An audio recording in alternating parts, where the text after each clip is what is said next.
మీ బంగారం తాకట్టులో ఉందా? నెల నెల వడ్డీ కట్టలేకపోతున్నారా? ఆచారి గోల్డ్ 9030022345.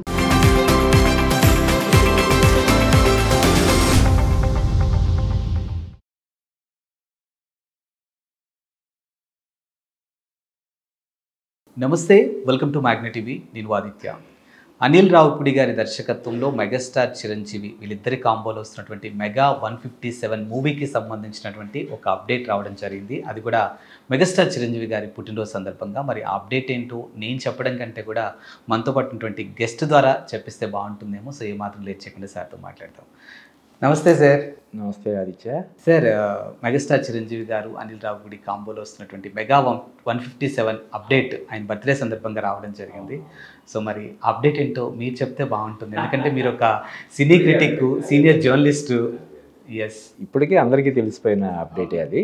మన శంకర్ వరప్రసాద్ గారు పండక్కి వస్తున్నారు అనే టైటిల్ అనౌన్స్ చేయడం జరిగింది ఈరోజు. టైటిల్తో పాటు చిన్న టైటిల్ గ్లిమ్స్లా కూడా ఇచ్చారు. దానికి ఎక్స్ట్రాడినరీ రెస్పాన్స్ ఉందని చెప్పొచ్చు. సోషల్ మీడియాలో అసలు చాలా వైల్డ్గా వైరల్ అవుతున్నాయి. అంటే ముఖ్యంగా ఈ బర్త్డే 70th బర్త్డే చిరంజీవి గారికే కాదు, చిరంజీవి ఫ్యాన్స్కి చాలా స్పెషల్ అని చెప్పొచ్చు. ఒకటేమో Anil Ravipudi cinema title announcement, రెండోది Vishwambhara cinema release date announce చేశారు. దానికి సంబంధించింది కూడా ఒక అప్డేట్ ఇచ్చారు కదా, దానికి కూడా ఒక గ్లిమ్స్ ఒకటి రిలీజ్ చేశారు. అలాగే బాబీ సినిమా అప్డేట్ కూడా ఈరోజు. వాల్తేరు వీరయ్య తర్వాత బాబీ చిరంజీవి కాంబినేషన్లో వస్తున్న సినిమాకి సంబంధించిన అప్డేట్. ఇవి కాకుండా, ఈ 3 అప్డేట్లు కాకుండా ఇంకొక అప్డేట్ ఏంటంటే, చిరంజీవి గారితో ఎంతో, అంటే చిరంజీవి గారి కెరీర్ బిగినింగ్ నుంచి కూడా ఎంతో సన్నిహిత సంబంధాలు కలిగినటువంటి ప్రఖ్యాత రచయిత ఎండమూరి వీరేంద్రనాథ్ ఆయన మీద ఒక బుక్ రాస్తున్నాడు. ఓకే, చిరంజీవి గారి మీద. ఆ బుక్ టైటిల్ కూడా ఆయన ఫేస్బుక్లో రివీల్ చేశారు. నేను నీ చిరంజీవిని అనే టైటిల్. ఓకే, తనే శిల్పం తనే శిల్పి అన్నట్టు దాని ట్యాగ్ లైన్ కూడా పెట్టి, అందులో అంటే ఎలా ఉండబోతుంది అనేది ఒక చిన్న దీనిలాగా ఆయన కూడా ఒక టీజర్ లాగా చిన్న గ్లిమ్స్ వదిలేడు. ఇంకొకటి ఏంటంటే, యాక్చువల్గా ఇప్పుడు నాని ఒక సినిమా ప్రొడ్యూస్ చేస్తున్నాడు చిరంజీవి గారితో, దసరా డైరెక్టర్ తోటి. ఇప్పుడు తను ఆల్రెడీ ఇంకో సినిమా చేస్తున్నాడు, ప్యారడైజ్ అనే సినిమా. ఆ డైరెక్టర్ తోటి నాని ప్రొడ్యూసర్గా, చిరంజీవి గారి హీరోగా ఒక సినిమా అనౌన్స్ చేశారు. దానికి సంబంధించిన అప్డేట్ కూడా ఈరోజు వస్తుందని కొంతమంది ఎక్స్పెక్ట్ చేశారు. అది కూడా వచ్చి ఉంటే ఇంకా సూపర్ ఉండేది. ఏమైనప్పటికీ కూడా ఏకంగా 4 అప్డేట్లు రావడం అనేది ఈ బర్త్డే ఒక స్పెషల్గా మనం చెప్పొచ్చు. అండ్ అనిల్ రావిపూడి గారి యొక్క దర్శకత్వంలో సినిమాలు ఎలా ఉంటాయో మన అందరికీ తెలుసు. ఎందుకంటే లాస్ట్ సంక్రాంతికి వచ్చారు, ఒక హిట్ కొట్టుకొని వెళ్ళిపోయారు, మెగా హిట్. సో ఈసారి మళ్ళీ సంక్రాంతికి వస్తున్నారు. సో పండగకు వస్తున్నటువంటి అల్లుడికి ఎలా స్వాగతం పలుకుతారో అలా ఉంది టైటిల్ కూడా. అవును, పైగా సంక్రాంతికి వస్తున్నాం సినిమాలో హీరోగా నటించినటువంటి విక్టరీ వెంకటేష్ ఈ సినిమాలో ఒక ప్రత్యేక పాత్ర పోషిస్తుండడం సూపర్ అసలు. అలాగే అందులో విక్టరీ వెంకటేష్ ఏమో పోలీస్ ఆఫీసర్ కదా. ఇందులో మనం చూస్తే చిరంజీవి ఒక చీఫ్ సెక్యూరిటీ ఆఫీసర్ లాగా ఒక పవర్ఫుల్ రోల్ మనకు కనిపిస్తుంది. చాలా ఒక స్టైలిష్ ఇదిగా ఉంది. సో ఇది ఇంకేముంది, ఇంకొక 4 నెలలే కదా పండక్కి ఒక మెగా ట్రీట్ లాగా ఉండబోద్దని మనం చెప్పొచ్చు. అంటే ఇప్పటివరకు అనిల్ రావిపూడి అన్ని సినిమాల్లో కూడా తను మొదటి నుంచి కూడా ఏదైతే మన కళ్యాణ్ రామ్ తోటి అతని ఫస్ట్ సినిమా పటాస్ నుంచి ఇప్పటివరకు కూడా అతని ఫెయిల్యూర్ అనేది లేదు. ఏదో 1-2 సినిమాల్లో కొంచెం తగ్గింది, అనిల్ రావిపూడి మార్క్ కొంచెం మిస్ అయింది అనే ఒక చిన్న విమర్శ తప్ప ఇప్పటివరకు ఫెయిల్యూర్ లేదు. ఆ విమర్శ కూడా సంక్రాంతికి వస్తున్న సినిమాతో పటాపంచలు అయిపోయినాయి. అతని మీద ఉన్న చిన్నపాటి విమర్శలన్నీ కదా. దానివల్ల ఫస్ట్ టైం వీళ్ళిద్దరు కాంబినేషన్లో వస్తున్న సినిమా కావడం, నయనతార, క్యాథరిన్, వెంకటేష్. అలాగే సంక్రాంతికి వస్తున్న సినిమాలో బుల్లిరాజు క్యారెక్టర్ అద్భుతంగా పండింది. ఆ బుల్లిరాజు కూడా ఇందులో ఒక చాలా, అందులో కొంచెం పరిమితంగా ఉన్నటువంటి అతని క్యారెక్టర్ ఇందులో చాలా లెంగ్తీగా ఉండబోతుందని మనకి తెలుస్తుంది. చిరంజీవి గారి కాంబినేషన్లో అబ్బాయి సీన్స్ చాలా హిలేరియస్గా ఉంటాయని మనకి తెలుస్తుంది. సో పండక్కి ఫుల్ పండగనే ఫ్యాన్స్ అందరికి కూడా. అండ్ అనిల్ గారి దర్శకత్వంలో మూవీస్ ఎలా ఉంటే మనం ఎక్స్పెక్ట్ చేయగలుగుతాం, ఎందుకంటే ఒక చిన్న కామెడీతో కూడుకొని ఒక ఫ్యామిలీ ఓరియంటెడ్లా ఉంటాయి. సో నాకు తెలిసి చిరంజీవి గారిని మళ్ళీ మనం ఘరానా మొగుడులో ఎలా చూసామో అలా చూడొచ్చేమో ఈ డైరెక్షన్. అవును, ఒక రౌడీ అల్లుడు, ఒక ఘరానా మొగుడు. అవునవును డెఫినెట్గా.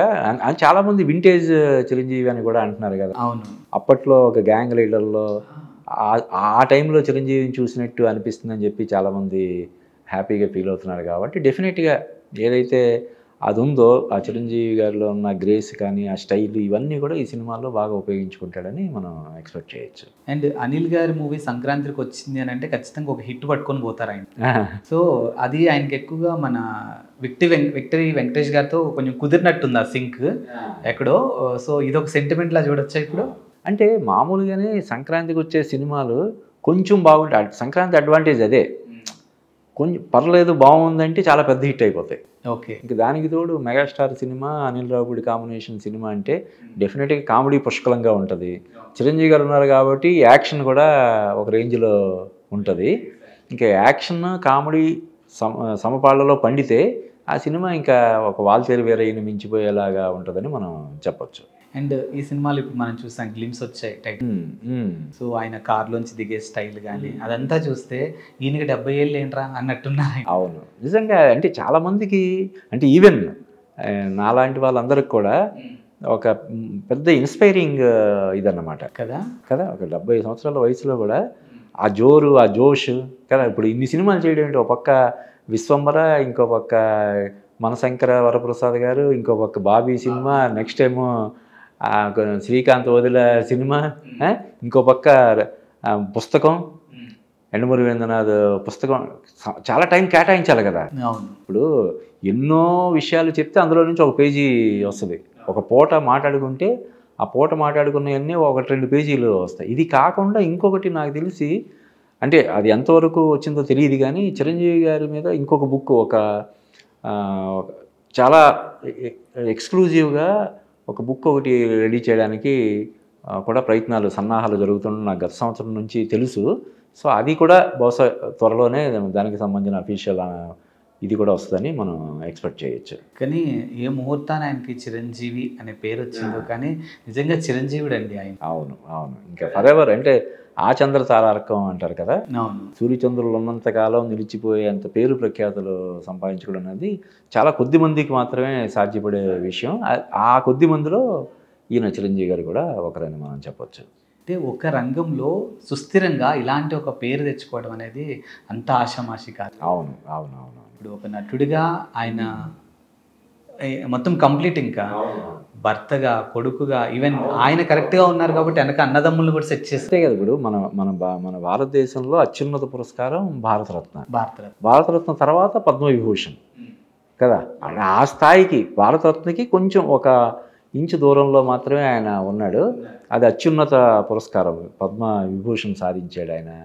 అలాగే రాజకీయాల్లో కూడా కేంద్ర మంత్రిగా సేవలు అందించాడు. అలాగే ఇంకా మనం చిరంజీవి బ్లడ్ బ్యాంక్ గురించి అందరికీ తెలిసిందే. చిరంజీవి చారిటబుల్ ట్రస్ట్ తరపున ఆయన చేసే సేవా కార్యక్రమాలు, కోట్లాది రూపాయల విరాళం ఇవ్వడం, ఆపదలో ఉన్న వాళ్ళని ఆదుకోవడం, ఇవన్నీ చేస్తున్నాడు. కాబట్టి ఆయన అన్ని విధాలుగా ఒక నటుడిగానే కాకుండా అన్ని రకాలుగా కూడా వ్యక్తిగా కూడా ఆయన చేసే సేవా కార్యక్రమాల ద్వారా కానీ ఇలాగా అన్ని రకాలుగా ఆయన తన పేరుని శాశ్వతం, చిరంజీవి అనే పేరు ఒక 1000 సంవత్సరాల తర్వాత కూడా నిలబడిపోయేలాగా ఆయన చేసుకోవడం అనేది నిజంగా ఆయన్ని అభిమానించే వాళ్ళందరూ కూడా గర్వకారణంగా మనం చెప్పొచ్చు. అయితే ఇన్ని పాజిటివ్ పాయింట్స్ మనం ఈ పర్టికులర్గా మనశంకర వరప్రసాద్ గారి గురించి మనం చెప్పుకుంటున్నాం. కానీ అయితే అందులో చిరంజీవి గారితోటి సిగరెట్ కాల్పించడం అది ఒక్కటి నాకు కొంచెం అభ్యంతరకరంగా అనిపించింది. అంటే మేబీ క్యారెక్టర్ ఏమైనా డిమాండ్, క్యారెక్టర్ అయినప్పటికీ కూడా నిజంగానే ఉండొచ్చు సినిమాలో ఆ క్యారెక్టర్ అలా ఉండొచ్చు. కానీ ఈ రిలీజ్ చేసినటువంటి గ్లిమ్స్లో ఆ సిగరెట్ కాల్చడాన్ని హైలైట్ చేయడం,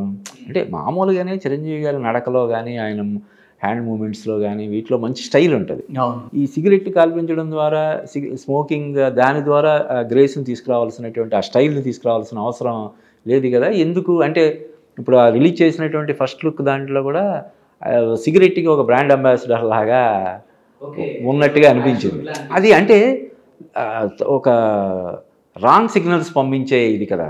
ఇప్పుడు నేను సినిమాలు చూసే ప్రతిసారి కూడా చాలా హ్యాపీ ఫీల్ అవుతుంది. మా అబ్బాయి కూడా మీడియాలోనే ఉన్నాడు, వాడు కూడా సినిమా పిచ్చోడు. ప్రతి సినిమాకి ముందు పొగ త్రాగడం ఆరోగ్యానికి హానికరం, మద్యం సేవించడం ఆరోగ్యానికి హానికరం అని చెప్పి ఏవైతే వస్తాయో చాలామంది విసుక్కుంటారు కదా జనరల్గా. కానీ నేను మాత్రం ఇవి మా అబ్బాయి కూడా చూస్తుంటాడు. ఎందుకంటే వాడు ప్రతి సినిమా చూస్తుంటాడు. వాడు నాకంటే కూడా సినిమా పిచ్చాడు.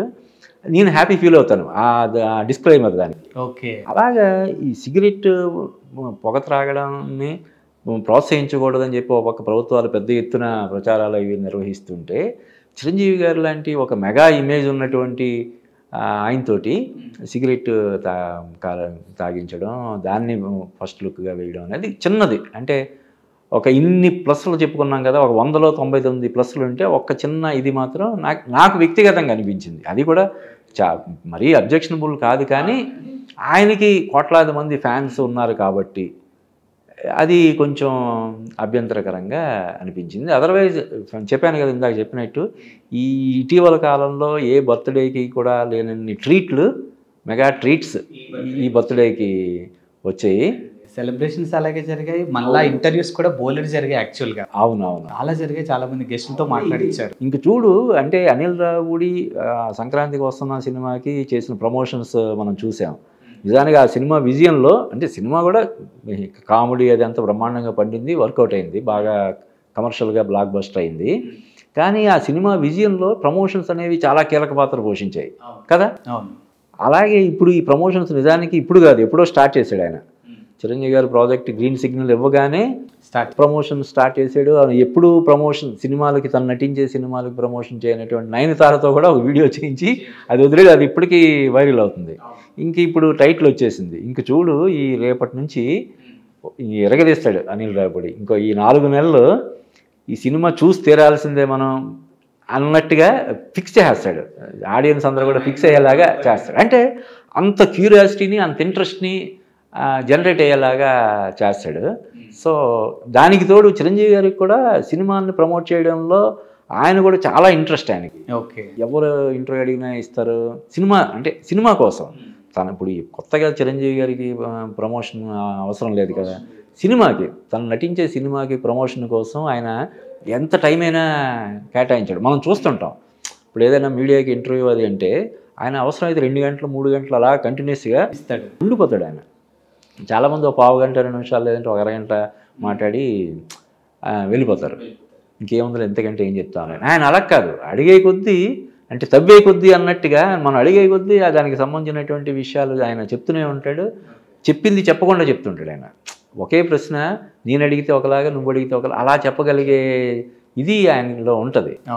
సో కాబట్టి ఇంక ప్రమోషన్స్ రేపటి నుంచి ఇంక అంటే ఈ సంక్రాంతికి ఇంకా వేరే ఏమైనా సినిమాలు, కొన్ని సినిమాల పేర్లు వినిపిస్తున్నాయి. వాళ్ళు కూడా చాలా అలర్ట్, బాబోయ్ దాంతో మనం తట్టుకోవాలంటే మనం కూడా అని ప్రణాళికలు సిద్ధం చేసుకోవాల్సినటువంటి అవసరం ఉంటుంది. సో ఆ విధంగా చూస్తే ఈ సినిమాకి ఇంకా మనశంకర వరప్రసాద్ గారు పండక్కి వస్తున్నారనే సినిమాకి సంబంధించిన అప్డేట్ రోజు ఏదో ఒకటి వస్తూనే ఉంటుంది. ఫ్యాన్స్కి ఒక ఫీస్ట్ లాగా ఉంటుందని మనం చెప్పొచ్చు. అండ్ నాగార్జున గారు కానీ, చిరంజీవి గారు కానీ, వెంకటేష్ గారు కానీ, బాలకృష్ణ గారు కానీ, వీళ్ళ మధ్య ఆ బంధం మనం చూసాం.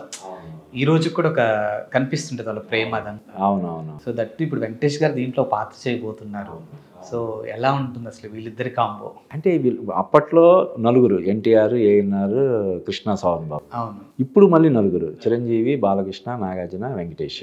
వీళ్ళందరూ కూడా 60, ఇప్పుడు చిరంజీవి గారు 70, మిగతా ముగ్గురు కూడా 70కి దగ్గరలో నియర్ బై. 64, 65, 66 నాగార్జున గారు అనుకుంటా, 65 బాలయ్య, 64 అలాగా. వీళ్ళందరూ నలుగురు మధ్య కూడా ఒక మంచి బాండింగ్, అంటే స్పెషల్గా ప్రతిరోజు కలుసుకోవడం లేదా తరచుగా కలుసుకోవడం అది లేకపోయినా కూడా విభేదాలు అయితే లేవు కదా.